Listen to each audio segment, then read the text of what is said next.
This is the HomeTech Podcast for May 26th.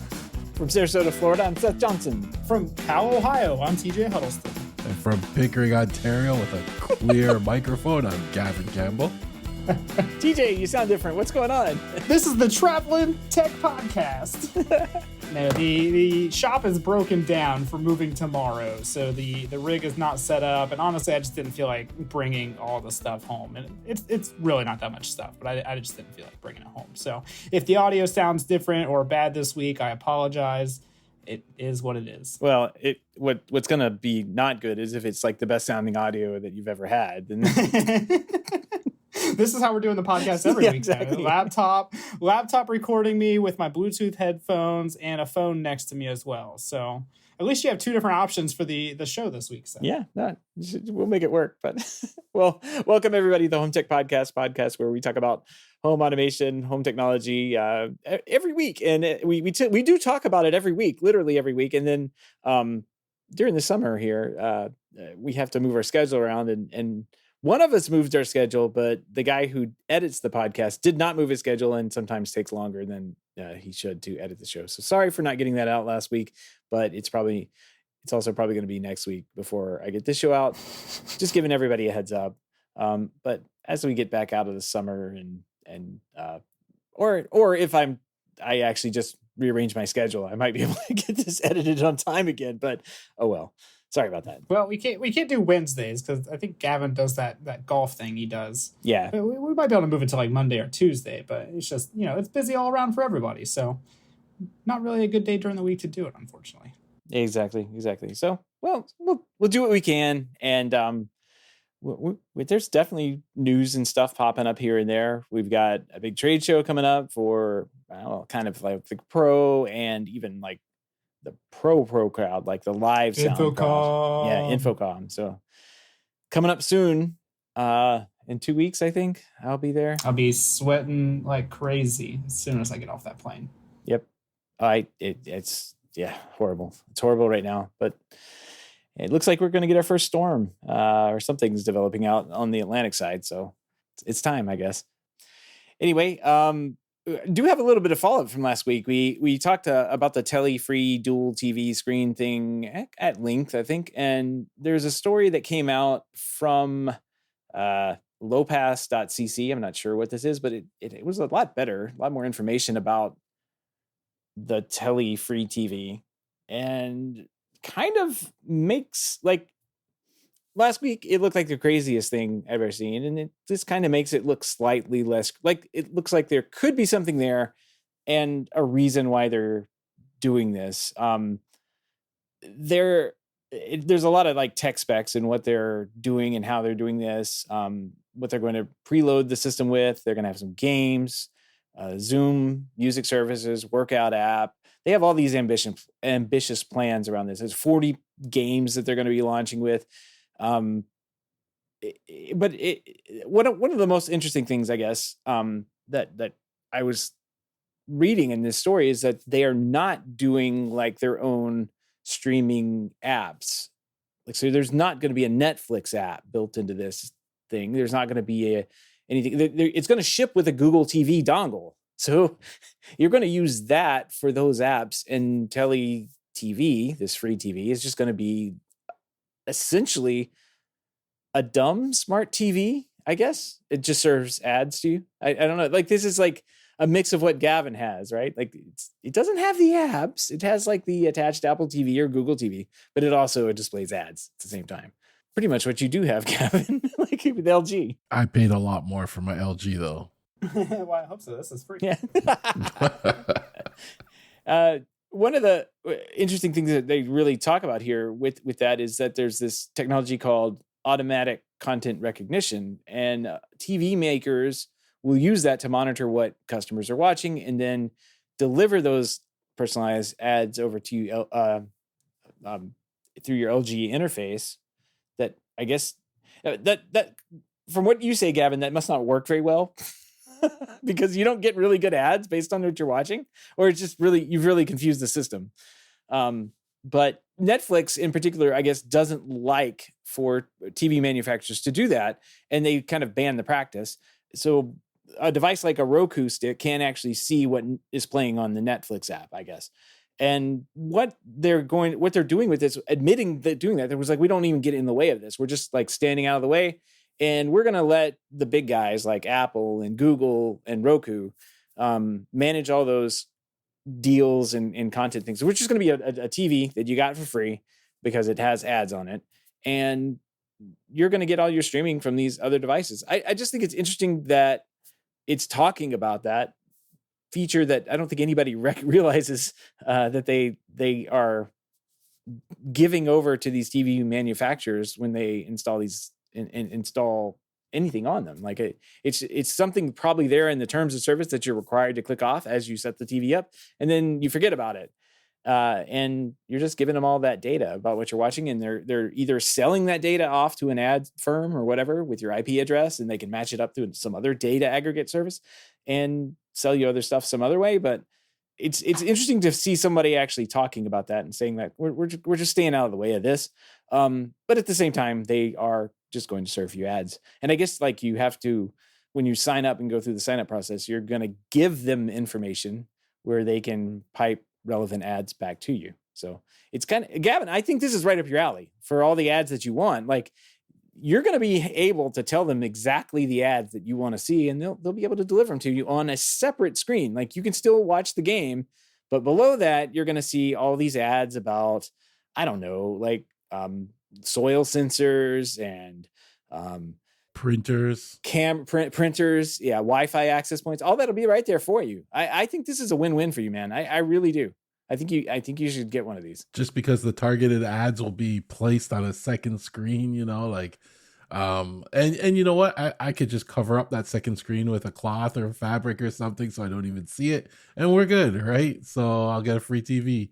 Like you said, this article made it sound better than we thought it would be. It doesn't seem as bad. What I found interesting about this article actually was when they were pointing out everything that the other companies were doing, right? And all the bad tracking and stuff. I found that so interesting. I was like, wow, that's actually not that good. So it's kind of good to see that they're focused on privacy a lot. But then at the same time too, now is they're asking you to put a lot of trust in them, right? So they're kind of doing their own privacy thing. Like they're selling your stuff anyway. They're getting the money rather than all this. I guess you know what's happening. Like, yes, it's a direct relationship. You give me free TV and I'll let you show me ads. I'll give you my personal, but right now you're buying a very expensive LG TV, or somebody's going down and buy a TCL or whatever at the store, or Vizio, and they're doing all this anyway. Yes. But you're not even getting like anything out of that relationship. So they also point out more, like they actually get more information than the other people are getting too, because they have in the TV, it has presence detection, so it'll know if somebody's in front of the TV or not. They have a couple sensors. That's why you can't use that sheet. Yeah. And they can also tell how many people are sitting there in front of the TV watching it, So like that's some valuable information right there when you're looking at, trying to count something like the number of viewers, instead of just households, you can get to the number of viewers of this program, for example, which is really crazy. And, for now they're saying, oh, they're not recording anything. They're not sending anything back. But who knows if down the road they change something in their agreement and you have to accept it, and they start recording and selling recordings and stuff like that. 95% of the people will probably just click I agree and not even know, and you'll have the 5% that probably don't, and they lose them. They don't care. Well, they don't care, because then they're going to charge them $500 for the TV. Yep. Exactly. So that's something to keep an eye out for. But it's a good idea, but I don't know. Like, I'd have to really think about it if I need it that bad. Yeah, I don't even think it's a good idea. This article made it sound like it was a good idea and like it was a little bit better. And I gotta be honest, like smart TVs in general are pretty awful. So it really wouldn't take much to be better. But like I don't see this making it. And in a time when people are like just getting upset with ads and everything like that, I don't see the appeal. but I also don't mind spending $400 for a TV. So, Ever since last show, I kept saying to myself, I keep seeing these things, and I quote TJ, I wonder if someone's looking at this and just saying, how can we make this suck more? Like that's, how many things I've been saying, how many times I've said that this week alone, and this is another example. Yeah, it's kind of like the planned obsolescence, but just not that. It's just sucking more. It's like, how can we destroy this product category even more than people are? Well, they already ruined smart TVs, so why don't we make a smart TV that's not really a smart TV, but it has a bunch of ads built into it? Yeah, and I bet you after 5 years, I bet you all the apps and everything will probably no longer work, but the ads will still show. Watch. Well, and the thing too is, like, I think this makes total sense in a commercial environment. Like, this makes sense for like a sports bar or a restaurant or something like that, because you can have the game going and then something down below with the other scores for different games and stuff like that. So like, I can see the appeal of the product itself. I would think that they would aim for commercial stuff, but it sounds like it's going to be a residential product. Yeah, I don't think there's as much money setting this up and watching people in a sports bar. I think this is, especially the part where, according to their terms of service that this particular person happened across and published a bunch of questions on early on, they're going to be basically asking you a ton of consumer data, your personal data up front. So it's a little more transparent, but like, they're going to make money off of you, probably more than $500. It's guaranteed, right? And they're going to be able to do that because they gave you a free TV. I agree. This is still like a gross product. It's a dumb idea. This article does make it sound like it was an actually well thought out dumb idea. Make it make sense. That's what they're trying to do. Oh, go read it. It's actually an interesting read. They did put some thought. It's better than the last published article. So they're gonna have their own built-in voice assistant too. So yeah. Ooh, should be fun. It's you can pull up your feed from your security camera, access control, or other smart home devices. It's company using a custom assistant based on the third-party tech. It's not going to be a white labeled version of ChatGPT. Heard. It's going to be Chad. Talk to Chad. As a large language model, I'm sorry, I can't help you watch the security feed. All right. Well, we got a bunch of HomeTech headlines, and we're starting late tonight, but let's go ahead and what do you say we jump into these HomeTech headlines? Let's do it. This week, Comcast announced Now TV, a new $20 per month cable streaming service for Xfinity customers. That includes access to more than 40 live channels and over 20 ad-supported TV services, and a built-in subscription to Peacock Premium. It'll be launching in the, quote, coming weeks, according to a press release. The Now TV Live offerings include a lot of channels you might be familiar with if you had a cable package, but notably some of the more popular ones like CNN, ESPN, and TBS won't be part of this Now package. It seems that this all-in-one streaming package seems to be ideal for anyone who wants access to a small set of cable TV channels like History Channel, Weather Channel, all that stuff. Hallmark, Lifetime, I think, is in there, but doesn't want much pricier subscriptions offered by Hulu or Fubo TV, Sling TV, that kind of thing. And then adding in the basically $5 per month Peacock Premium content at no cost. Not a bad idea either, because I think even if you're a Comcast customer, those freebies are going away soon too. So for the right person, this might be a pretty good offering for $20 a month. Yeah, it sounds like a really good deal. We posted this in the chat earlier. Owen in the UK actually pointed out that this is the same exact thing it's called in the UK as well. So I find that kind of interesting, because usually they have different names or some kind of difference in them. Yeah. Who's naming these products though? HBO Max got rebranded this week to HBO Max, or just the Max. Yeah. Sorry. This is called Now TV. Like, who is coming up with these very generic names for like important services at this point? You don't have to come up with anything crazy, but Now TV, how generic can you get? I want to watch TV now. What do I do? Oh, Now TV. There you go. See, it flows right off the tongue. And then you're gonna be on the phone with somebody, like some old person, and you're gonna say, "Now go to the Now TV." I'm already on the TV. What channel is it? No, you gotta go to Now TV. Why are you yelling at me? But no, it doesn't look like a bad deal, and you get the ad free or the free ad supported as well. So at least you get a little bit of everything if you don't feel like paying any money.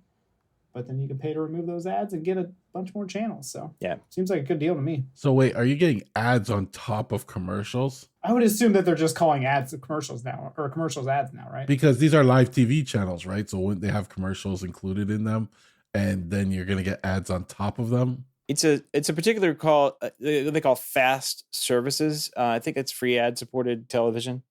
I think it's more like Tubo TV or Pluto TV, Tubi TV. Those where you Pluto is probably the best example of a fast TV service, where you get all those 250 channels, and you can tune into like the Walker Texas Ranger channel and just watch nothing but Walker Texas Ranger, and it will have commercials in there, but it's built into this. It's just saying that in addition to the live TV channels that will be offered through this for $20 a month, it'll also have a Pluto TV app basically, and they'll be able to watch it on there too. So yeah, Gavin, ads on top of ads. So there's a Walker Texas Ranger TV channel, I'm pretty sure. I mean, who doesn't like Walker Texas Ranger? Just those roundhouse kicks all day long. That's right.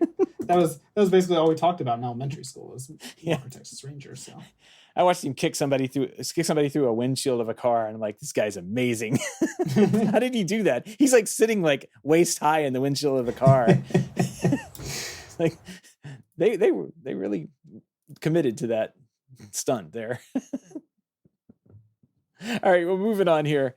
This week also, Netflix said it is launching its crackdown on illicit password sharing to its biggest market here in the U.S.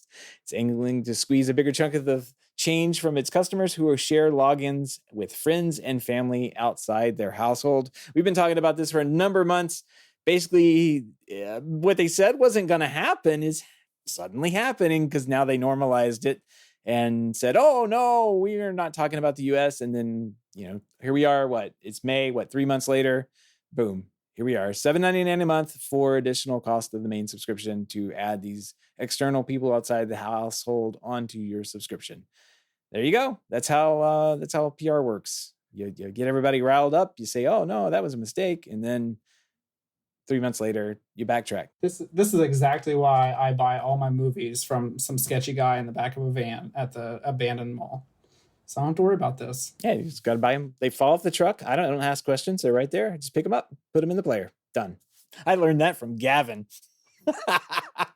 This has been happening all over the world. I think I heard about it in India and the UK possibly before it actually came to the US. So not surprised it actually came to the US at all, but it's just not worth it to me.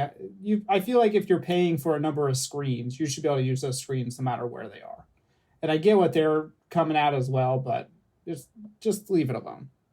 Especially when like 4 years ago you said like sharing is caring or something like that, and people should share their password. So it wasn't that long ago. No, it was a big part of why it was a big part of why the service was so popular in the first place is because you could share the password with your family member. You could add a completely different profile for them to go in and watch all their TV shows, and you didn't get like their watch history popping up for their weird TV shows they like to watch. You didn't have to see all those anime things. I don't know. That's why they got popular, and now they're just going to crack down on it to eke out a few more dollars for the stock price. Gavin, have you seen any more of those trucks crash with those discs falling off the back? Oh no, they don't do that anymore. They just sell the Android boxes to you. There's Android boxes off the back of a truck, but this gives me an excuse to call my sister every now and then to approve my viewing of her Netflix account. Like it brings families together. That's nice. Netflix bringing families together. That's right. Well, we'll talk about those Android boxes in a second, but we do have another funny Android TV thing. I guess Max has been rebranded from HBO Max, as we talked about earlier. And evidently somebody didn't get the memo in the remote button department. And all of these remotes that have been labeled HBO Max now on Android TVs don't work anymore. I guess when they pushed out the update, they forgot that there were these special buttons on the remotes dedicated for streaming services like Netflix and YouTube. Those are pretty popular. I've seen those everywhere. But some of them had HBO Max buttons, and I guess those don't work. So I'm sure it'll be fixed soon, but it's kind of funny. Like what why? Why did they do this in the first place? It's just like HBO in the name, and don't mess up the buttons. You had one job. Yeah, we have HBO Max, and I was expecting them just to like update a new icon and push an update out, but I opened the HBO Max app up, and it was like, nope, can't use this anymore. You got to download the new one. And I was like, really? Come on. It's a new, from what I was reading elsewhere, it was like a new interface. There was a bunch of issues with like some of the content that was on it and how it was organized. Yeah. I guess they did push an update to kind of include, I guess, some other metadata that had been previously on there, but had been removed for some reason. So people got upset about the strangest things, but these apps are just never good. I guess that's my thing. The apps just are not good. That's why we're always driving around looking for those discs on the side of the road. you see them fall off the truck, you pick them up. That's what they say. It's a Canadian thing. You get the same truck, you can actually get a really nice set of speakers too. So hey, they ordered too many, man. I if they bring them back to the warehouse, his boss isn't going to know what to do with them. So they're originally $5,000, but you can get them today for only $500. Probably talk them down to like 150 if you needed, but yeah, it's a steal. Yeah. That's a deal. Somebody's getting stolen. Something stolen. Oh, white vans. That is still happening today, believe it or not. It's an amazing scam. I knew one guy in college that fell for that one, and he had these like giant speakers in his apartment. Like, where'd you get those from? He's like, oh, I everybody kind of like turned red, and his roommate starts laughing at him, and he fell for the scam. And when he opened them up, the outside box was there, but the speakers weren't. They weren't in it. It was just a MDF box, and I think he went and found some speakers and put them inside there just to make it look right. I mean, it's a waste of $500. Yeah, why not? All right. Well, talking about these Android TVs, let's talk about these Android. Well, anything. Android is known for anything on the face of this planet. It's security focus and its reputation about a top-notch privacy platform. But this week, there's been two reports that have just, that are saying that all these Android devices are coming just pre-installed with malware, and that can't be removed without users taking just like insane measures. So the first report came from security firm Trend Micro. Researchers following up on a presentation delivered to the Black Hat Security Conference in Singapore reported that as many as 8.9 million phones, comprising as many as 50 different brands, were infected with malware out of the box. This is pretty wild. First documented by research from security firm Sophos. Gorilla, as they named them, malware was found in 15 malicious apps that Google allowed into its Play Store market. So that's kind of wild. And then the second report, just adding to this great reputation that Android already had, was published by TechCrunch, and it detailed several lines of Android-based TV boxes sold through Amazon that are just laced with infected malware. The TV boxes reported to be the T95 models with an H616. I don't know what that is. It's a report to a command and control server that will, just like the Gorilla server things, can install any application the malware creators want. So like if you basically plug this thing in, it calls in, says, hey, what do you want me to install? And it just installs it in the background. You never know.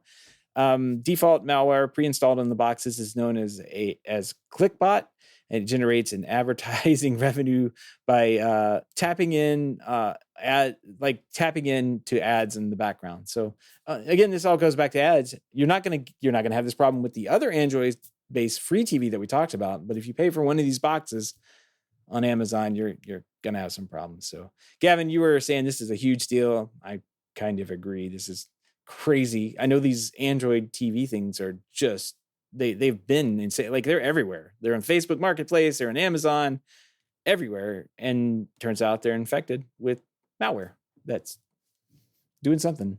And that whole Android TV thing, it's a shady market, and Yeah. it's insane the number of people that have come to me with their Android boxes, and a lot of them actually, like they don't even use them, right? They say, "Oh, it's always giving me problems. I don't even use it. I give up with it." But they have it plugged in still and sitting on their network, and I'm like, looking at this, it's insane how many of them are out there. And I've always told people, like, those Android boxes, not even worth it. Like,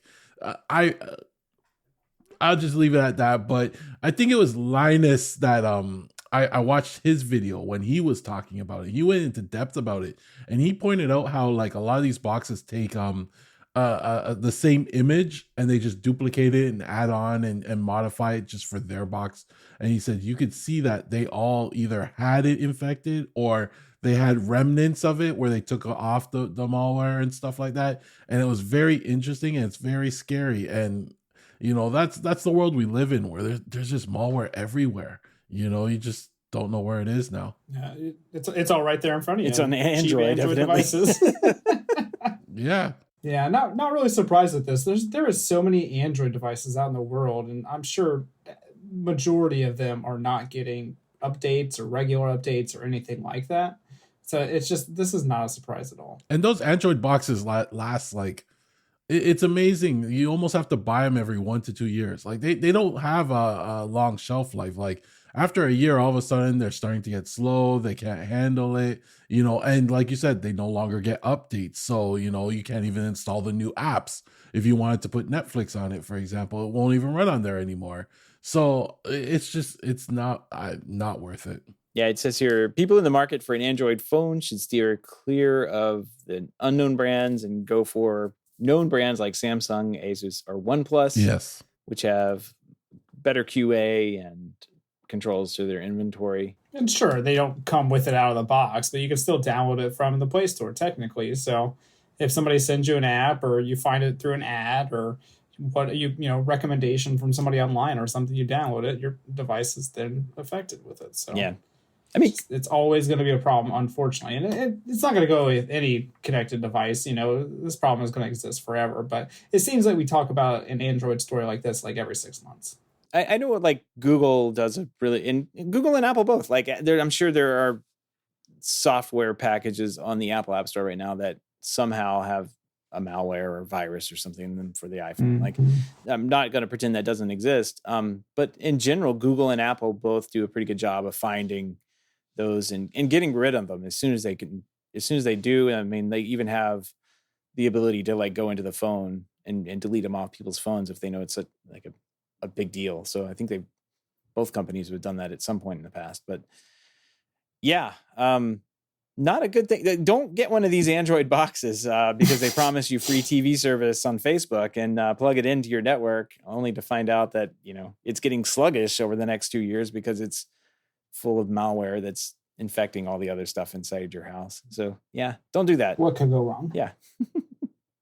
If it sounds too good to be true, he probably is. All right. It's like a $500 TV. It's free. Sounds too good to be true. Keep going back to it, man. It's just like how did we get here? All right. Well, speaking of things that are just too good to be true, Aqara has finally taken the curtain off of I feel like we talk about Aqara all the time. I feel like we talk about the same models all the time, but literally it's the same name. It's just maybe the numbers at the end or the letter at the end is different. There's a new Aqara light strip T1. It's basically aimed at customers. It's an adjustable LED light switch. It's basically a pixel LED light strip, 2-meter light strip, and has some extension options. Uses Zigbee 3.0, does require the Aqara hub. There's a ceiling light T1. I think we talked about this one before back when it first came out. That one looks pretty nice. I seem to remember that one. Yeah. Ceiling light basically can do warm and cool whites, and it can do color as well. It's Zigbee 3.0 and about It says 50 centimeters diameter in size. I have no idea how big that is in freedom units. And freedom units. And in there's a new, this one's kind of caught our eye. This is why we're talking about this story. The Aqara curtain motor C3. Gavin, this sounds exactly like the Aqara curtain motors that you have. I guess you probably have the C2. I don't know. Maybe it's the C1s. I have no idea. But this one is not battery powered. It requires mains power. So it's got like a plug-in thing, and it's capable of, it sounds like it's capable of pulling a little bit more weight than the battery powered ones. Are the C2s what you have? No, I have the this one's a little different. This one kind of sits along the side and runs along a strip. I have the one that runs across the rod. Oh, okay. Is it the P1? I can't remember the model number. Some number and some letter. Yeah, it's just, and then, well, this one doesn't. Breaking the mold here. There's a Aqara smart wall switch, and there's not much information to go on this one, of course, but it looks like it's just a light switch that you can use to integrate with the Aqara line and stick it on the wall. So probably wireless. They're saying it's doubtless there's wired versions as well. But I don't know. Yeah, Gavin, we were talking about these Aqara just kind of like hitting it out of the park with their updates and everything. What do you think about these? The C3 looks way different than the little ones that hang on the rod. Yeah. What do you think about these new products that they are pushing out? Oh no, Aqara has been killing it lately. They're coming out with all these new products. The thing I like about them too is they seem to, I wouldn't say follow standards better, but they seem to be making sure they're more compatible. So I noticed when it came to Zigbee, their newer stuff was a little more compatible than their older stuff. Their older stuff always had problems with falling off and stuff like that. Their newer stuff seems to be a lot more stable, works. And it comes down to with the Zigbee, they use their own custom clusters, and it has to be like reverse engineered so that you can know what's reporting and stuff like that. So it's just, it's not friendly, but it works much better, right? And the thing with Aqara too is I always like their design. So like their contact sensors were always nice and small. Their temperature sensors, everything was nice and small, compact. It looked good, and it seems like they're just keeping up with the trend. And they work nice. Like the stuff works nice when it works. Now you're saying you have to reverse engineer. Obviously, they don't publish what their Zigbee cluster API stuff. Yeah, that's unfortunate. No, like when I got my curtain opener, right? What I had to do is I did it myself because there wasn't a driver at that point, right? So basically, I'd trigger something and watch what it sends and see what changed in the message, and I could determine, oh, that's the percentage, or that's the beginning or the end. And I was able to get that working that way. And that's pretty much how it's been with like their temperature sensor, because they send it over their own cluster. Instead of using like a standard Zigbee cluster for reporting the temperature, they send it over like everything over their own custom cluster. And they sometimes use the standard clusters, which I've noticed more in their newer products, right? So they kind of got a bit better, but when it comes to like battery reporting and stuff, that's all in their custom cluster, and you got to reverse engineer that, and they give you the millivolts, and then you got to convert it and all sorts of stuff. So they're good products, but they make it for their hub. So I know some people, I can't remember which hub it is, but they had hubs where you could integrate it into things like Home Assistant or Habitat. It had like an API or something. So people would add all their car stuff to that hub and get it very reliable, and then just bridge that over. So, and I guess when their Matter comes out, I know they rolled out Matter to one of their hubs lately. I guess, like you may be able to bridge it at some point. Hopefully, we'll see. I mean, technically it should be the same, right? It should be the same. There's no custom cluster type thing in Matter. It's the same unified architecture. So should work. Yeah, and I agree. A lot of Aqara stuff is very nice. I mean, I've used a lot of the devices in the past, but I had the problem that you were explaining where everything was dropping off the network, and it's just generally a pain in the butt to work with. But I haven't tried any of the new stuff, but I might give it a shot again because I do like them. And there's just so many of them. I mean, it's basically like Wise of whatever, but they make like every single smart home product you could want. Their new stuff's Zigbee 3, so if you have a Zigbee 3 controller, a Zigbee 3 device, it works a lot better. Yeah, the curtain driver we were talking about for the rod or track, it's called the curtain driver E1. So I don't know why they didn't call it the C1 or C2, but here we are with the curtain driver C3 with no other curtain driver C1 or C2. There's those random terrible names we talked about earlier. Exactly. Just any old random letter and number will do. Just put it on your product. There we go. Done. All right, well, speaking of matter, we are moving into a new segment this week. And who matters this week? Of course, Matter matters this week. Matter 1.1 has been released. Congratulations. There's a story here from Jennifer Tui over at The Verge, and she says Matter 1.1 is here, and it's not exciting. I guess. I went and looked at the release notes, and I was a little more excited because it had, like, testing for developers. And if you're making a standard, you want to have your testing tools up to date because you're going to make a product and ship it off to get tests, and you want it to like pass, because if it doesn't, they'll send it back and say it doesn't pass, and then you'll have to fix it, send it back again, like over and over and over again. And then that's cost a lot of money. And if you have pre-testing that you can do, that's one thing. I was going through their little press release, and in their press release, they had a link to their GitHub. And on their GitHub, I was like, well, who's in this? Who's like working on this SDK? And there's like, 12,000 commits in here. And I mean, within a day, there's probably half a dozen to a dozen commits of code coming from different people, and like poking down in there. And there's people from Apple that work like in their GitHub, their profiles is Apple, Samsung, Google, Espressive.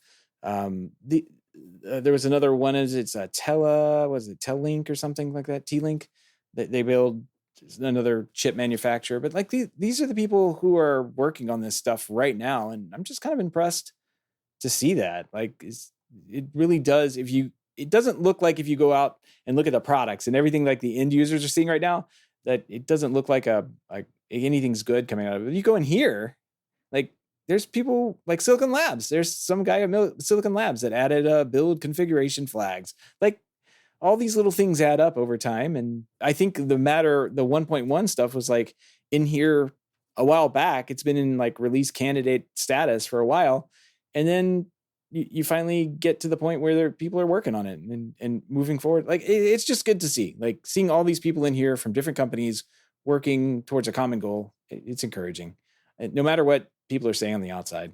This looks nice. And I hope they're just like, they're dedicating people and resources to working on this and not just giving it to some intern or something as their side project or evening project. That's what I hope for.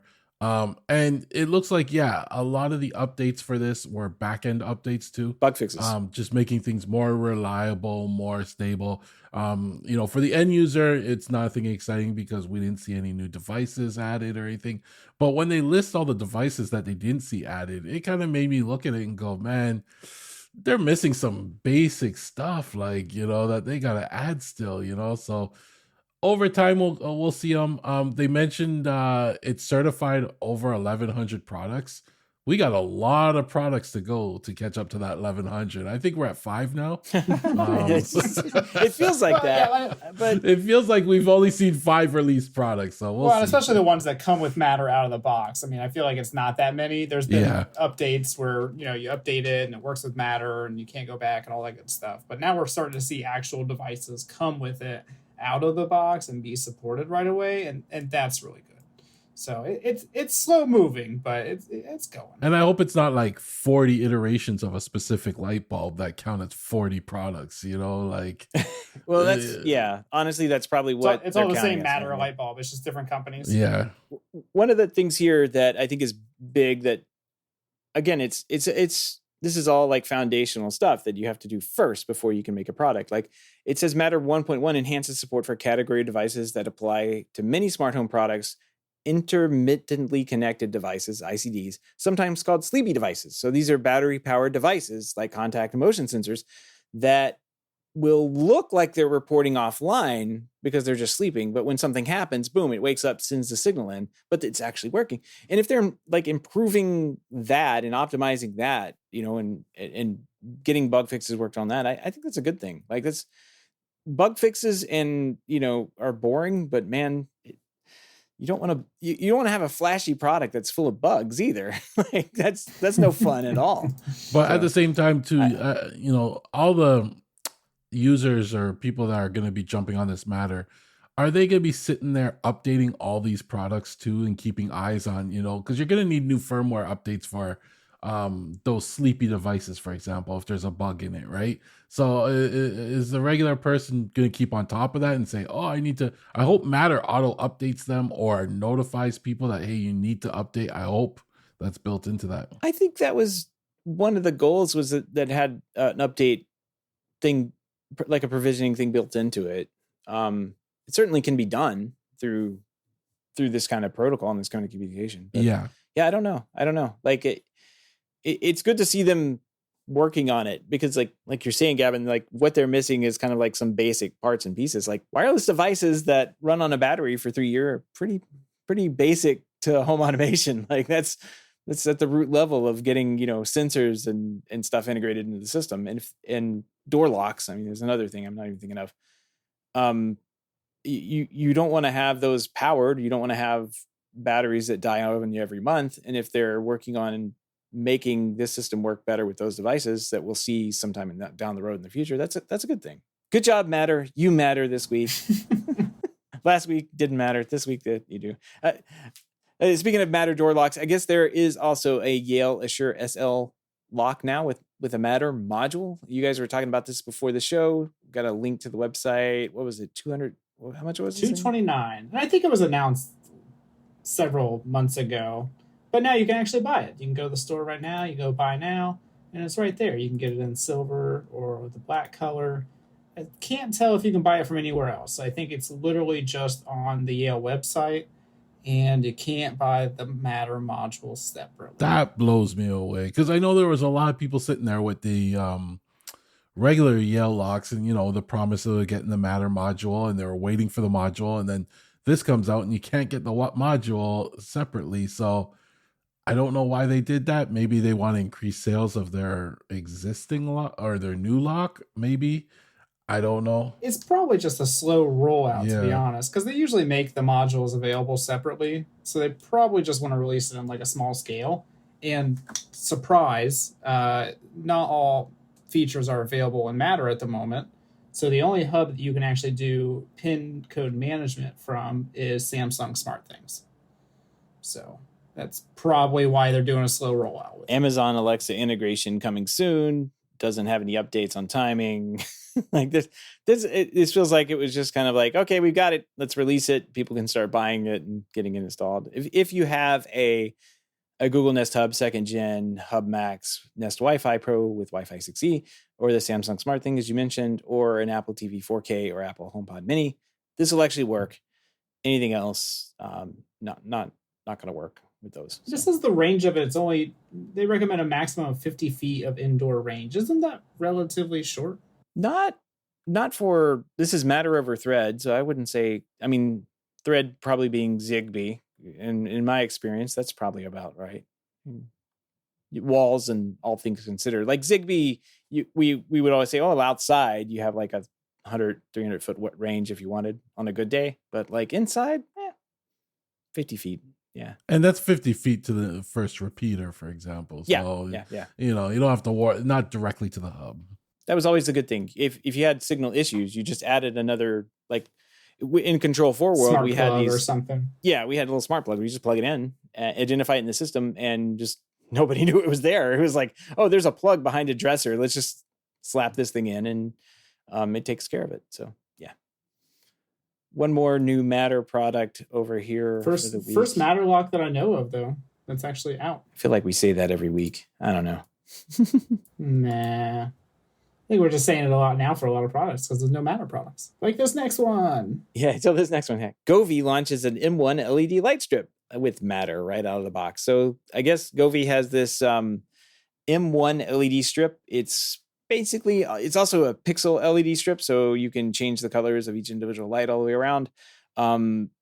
This M1 sits on the high definition range of LED strips. It has 50 individual light segments and 60 LEDs per meter on the strip. Basically, that's kind of gives it a lot more light output, higher lumen output, and then than you would get from more of the lower quality light strips. So you get more a more even look. You don't have those hot spots where the LEDs are and that kind of thing, and you get bright light out of it. So kind of an interesting product. $59 for 6.5 feet. I guess that's 2 meters. And you have an option to extend and splice them in and go further if you need. So nice little product, Matter out of the box, but also can work with the Govee apps and products and that kind of thing. So if you're in that ecosystem and you want a $59 Pixel LED strip, check this one out. Looks pretty cool. Yeah, they look pretty appealing to me. $60, I feel like it's a little more than I want to spend on this because it's only 6.5 feet, which seems like it'd be taken up pretty quickly. But pretty appealing product in general. And a lot of the Pixel-like LED strips are very popular now. So it's good to see this as a Matter compatible device. Yeah, I think the price is probably more relation to the higher density pixels on the strip. Like you can get, like I have some here, like these are like super dense. There's almost like an LED every centimeter, on this one. So it's the more LEDs on the strip, the more you're going to pay. The higher power supplies you need. There's all sorts of other math and stuff that goes into it, but yeah, it's going to cost more. It's like Philips Hue doesn't get dinged. Like they don't have, their spacing on their LEDs is pretty wide, but nobody ever complains about it. So I don't know. They're expensive too. Yeah, very expensive compared to other stuff. And it'll probably be even more expensive when it comes to Canada. We get the Canadian prices. It's even worse. The price per foot will go up. Yeah, it'll probably be, wait a minute. I got to go register another website. Price per foot database.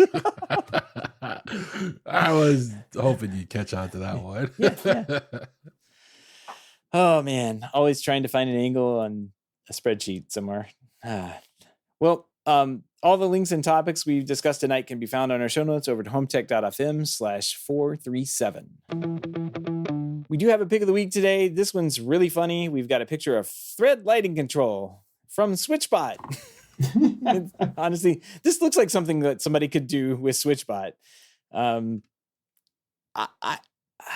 It's a standard light switch, like a bank of 3 lights. Very, very dirty. Very dirty. But it looks like somebody wanted to control it remotely.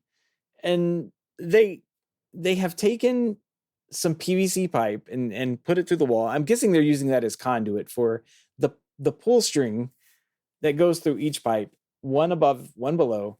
And I guess if you pull on the string that's connected to the pipe above it, it will turn on the light. And if you pull on the string that's connected through the pipe below, it'll turn off the light. I wonder I really, really want to know what the end of the other end of this looks like. That's what I want to know. We need way more picture here.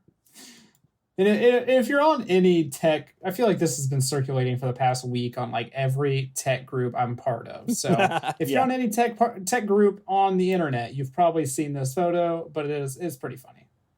And they even drilled a hole through the actual toggle switch so they can run the line through it. So, I mean, this took a little bit of ingenuity and setup. They probably slipped off a couple of times. They're like, man, gotta fix that. You gonna turn the power off? No. Pulling the string, it came through the pipe again. So, yeah. Man. It's lighting control at its most basic level, I guess.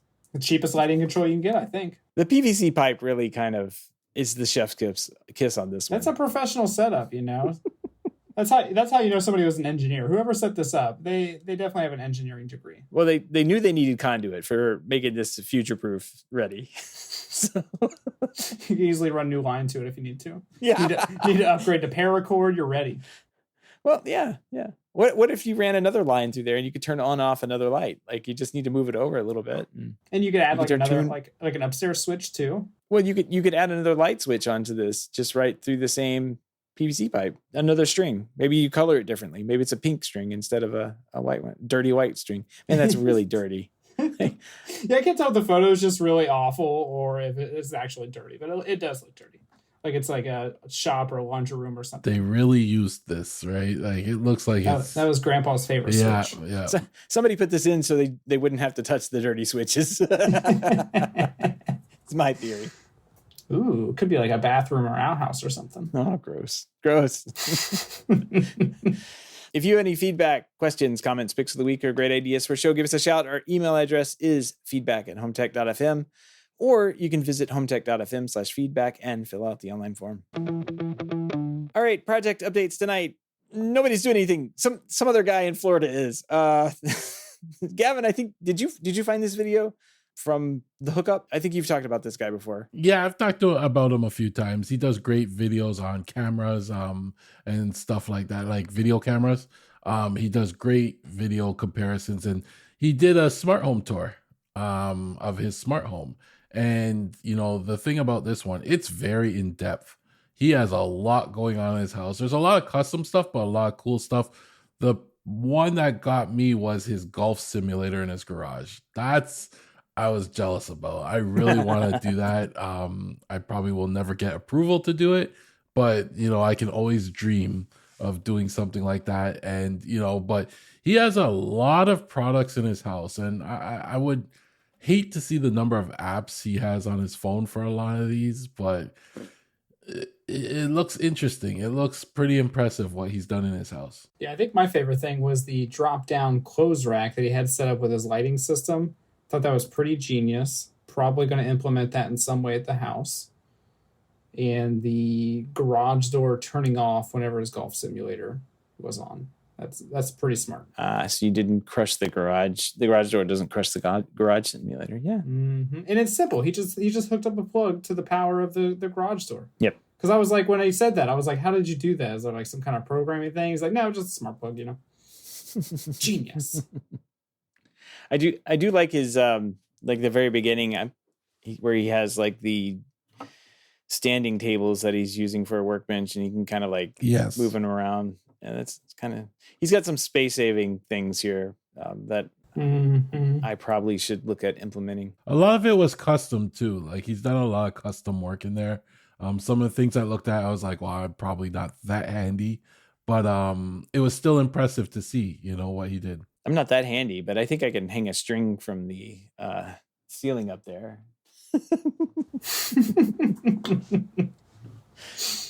I do have a couple of projects here in the garage that I need to finish up, but I need to clean that mess up over there, according to my wife. Tonight it's supposed to happen tonight. Wow. Yeah. Jeez. That's on my list. So just push it under the desk. I can't. There's another mess over here under the desk. Seth, you need to clean your messes once in a while, okay? Yeah, no, I know. It's been a stressful week or month or whatever, and I haven't. It's a couple of years, whatever. Yeah. You don't realize how many things I've hidden behind the TV, until when I can get to it. Wow. Behind the TV? Yeah, where's your TV at that you can hide things behind it? Oh, these are corner mounted TVs. There's a lot of space back there if you just hang the cables off the mount, it's like, just don't look behind my TVs. No, I don't even want to know. There's an HP DL380 server laying on the floor over there. It's one of the things that I'm supposed to clean up. I just what am I going to do with it? Like, I don't want it anymore. Like, it needs to go. I'll just probably stick it down. Just take it and put it in the kitchen. Be like, well, there we go. Problem solved. All done. I go put it up behind the TV that's hanging on the wall. Like, there you go. Gavin told me to be all right. TV. Yeah. On top of the fridge. No. This is an appliance, honey. Yeah. It'll heat up the house if we turn it on. Seth, we live in Florida. We don't need heat. Yeah, that's true. That's true. Not right now. I think it's going to end up by the road. It's seen. It's done with its duty. And the ones I put down by the road went away. I don't know. No way. Everything you put down by the road goes away. So yeah, it's usually what happens. Well, he's got a bunch of cool things in the video here for project. If you're looking for a smart home idea and want to implement maybe 20% of some of the things that he's done, it's probably a good idea to start with. But yeah, Gavin, he's got a bunch of custom things in this video that are wild to look at. So I personally do like his studio lights that he drops down from the ceiling.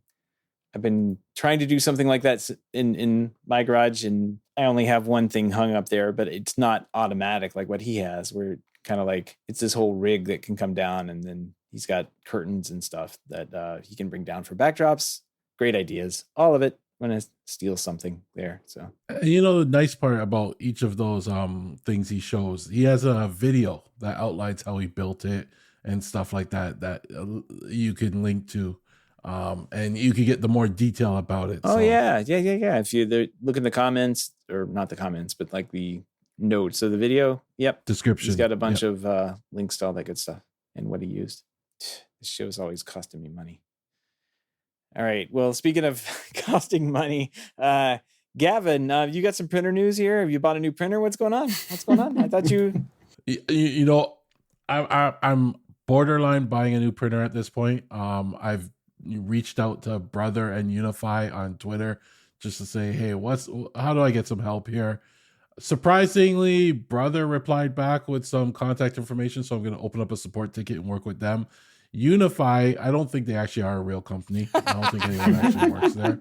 So I don't expect to hear back from them.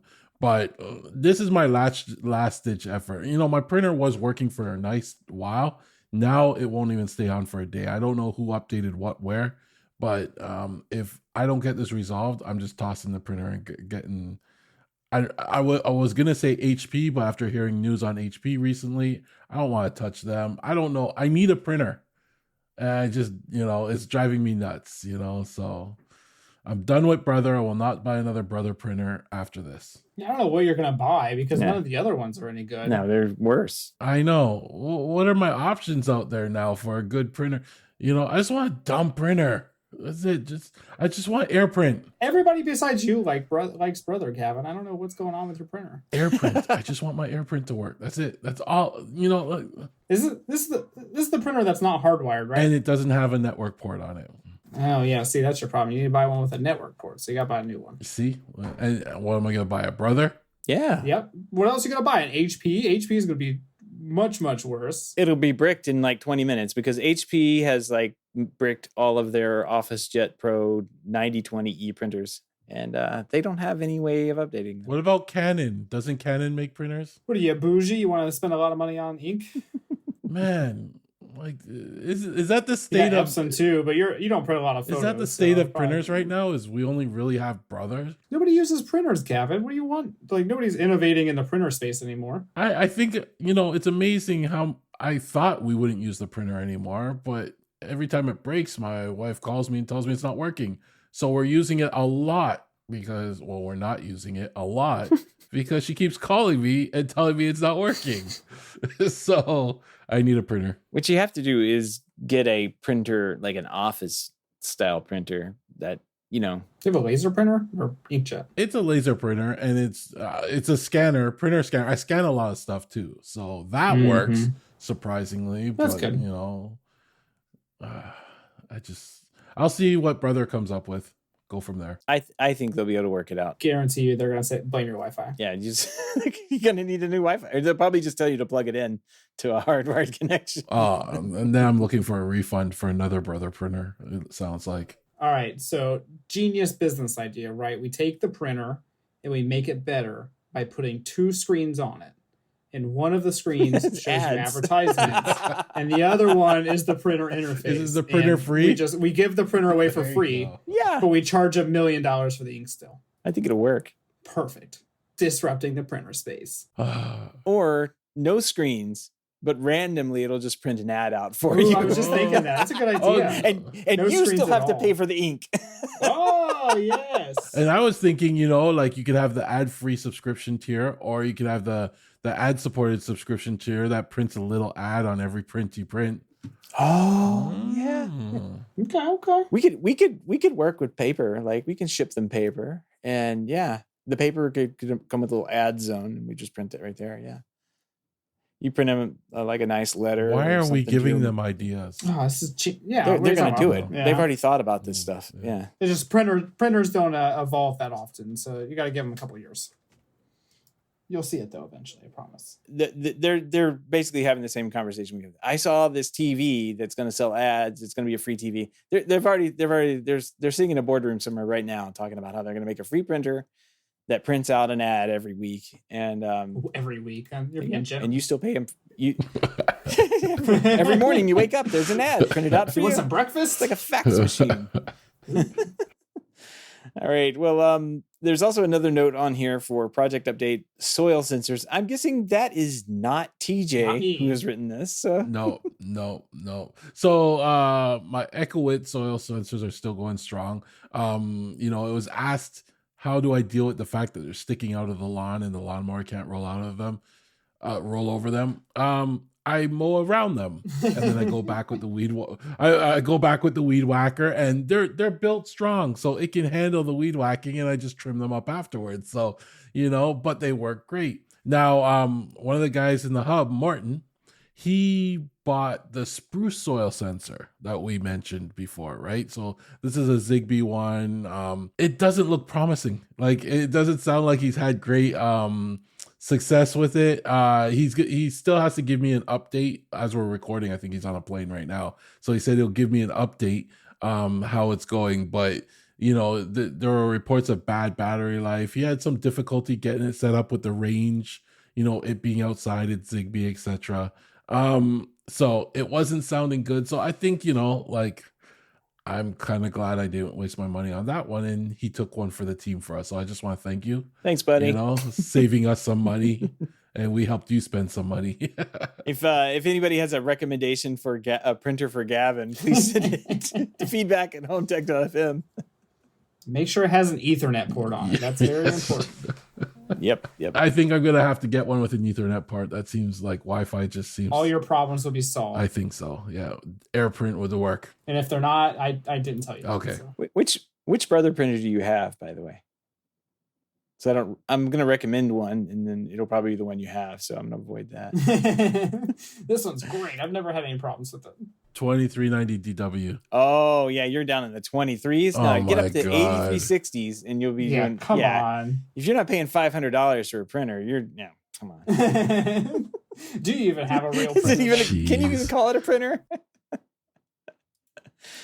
Yeah. The one I have is I think the 3460. I believe that one is no longer in program. They probably have another version of it out now. Scroll down. 3140.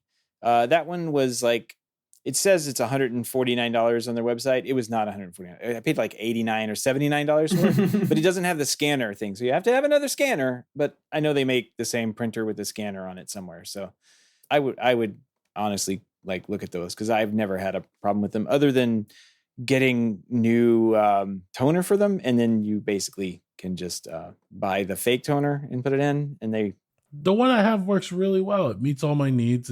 I don't need a fax machine. I just want AirPrint to work, and I scan and print, and that's basically it.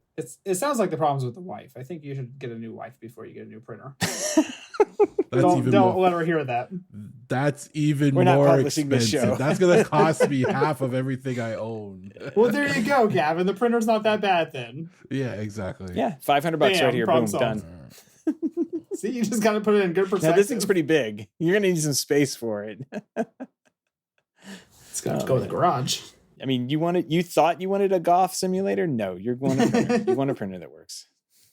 All right. I've got a TV show that we've been watching and kind of being mostly entertained by. It's called Silo. I guess it was a book series. Forget the author's name. It's right on the tip of my tongue, but it's like a future dystopian thing. All these people live in this underground silo thing that they don't go outside, and if they do, they die.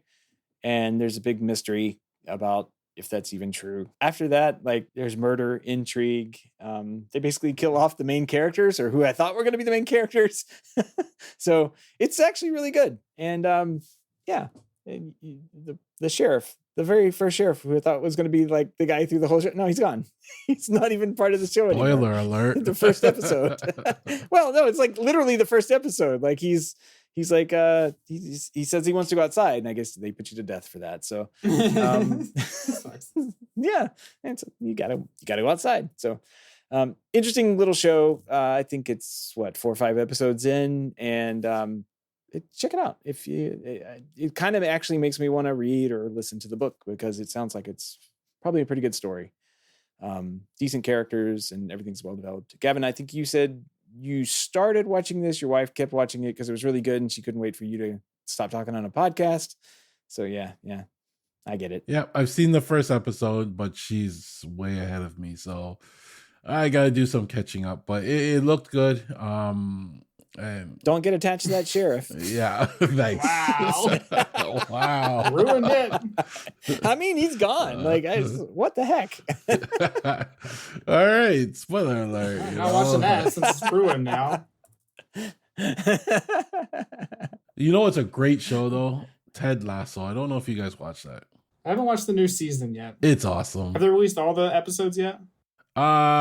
No, not yet. Maybe by the time Seth finishes editing the show and releases it, it will be done this season. But Can't watch it in silence. It's really a great. taking forever on that one. I know, it's a great show though. It's awesome.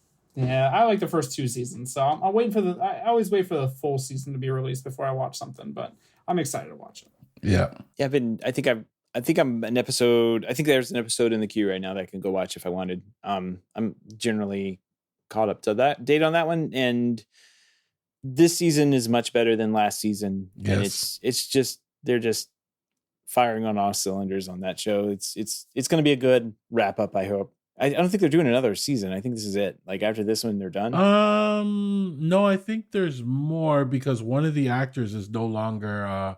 I think she's no longer gonna be on the show.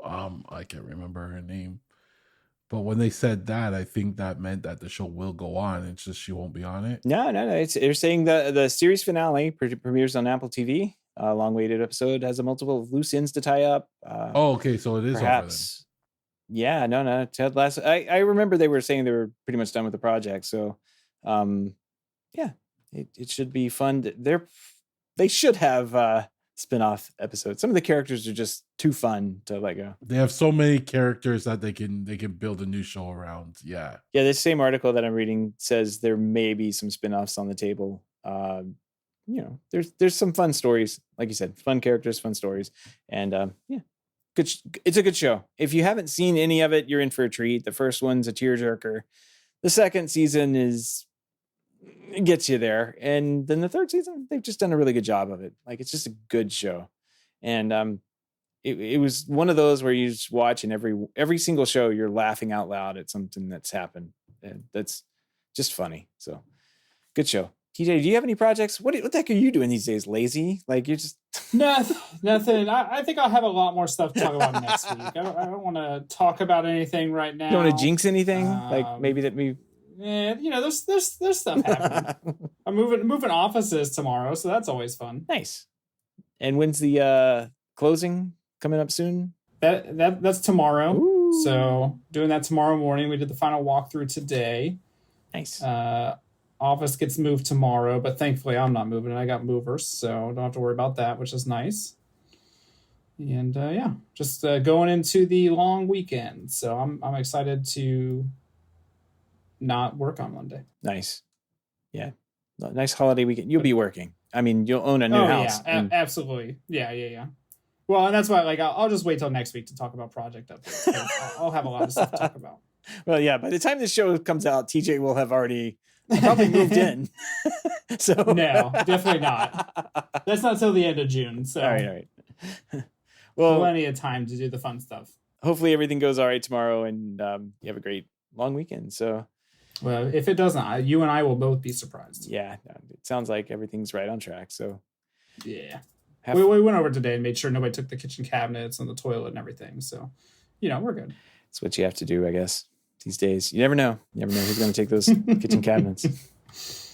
All right. Well, I think that wraps up the show. We do want to give a big thank you to everyone who supports the show, especially those who are able to financially support through our Patreon page. If you don't know about the Patreon page, head on over to HomeTech.fm/support to learn how you can support HomeTech for as little as $1 a month.